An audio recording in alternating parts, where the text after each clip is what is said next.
Okay, here's a chili that I made earlier. What I'm going to do is I'm going to beef it out by taking half of this, putting it into here, and then I'm going to add some more mince.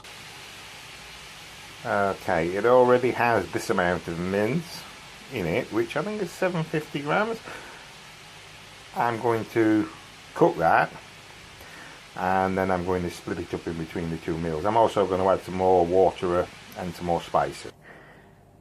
Okay, that's what it looks like with it halved and half the meat in one and half the meat in the other. So they both now effectively got 750 grams of meat in them.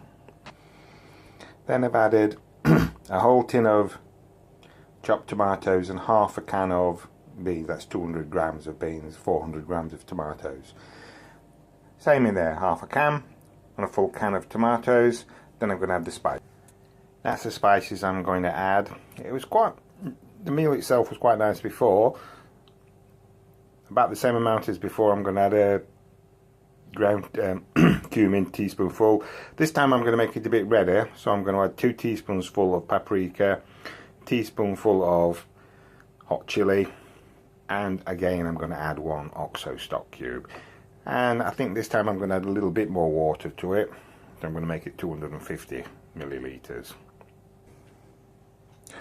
Okay, that's what it looks like with the extra fluid and spices added.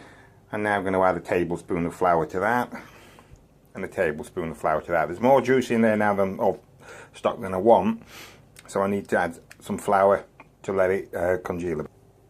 Okay, and that's it, going to be finished. The tablespoon is just slightly heaped. It's not a full heaped one up like a little mountain.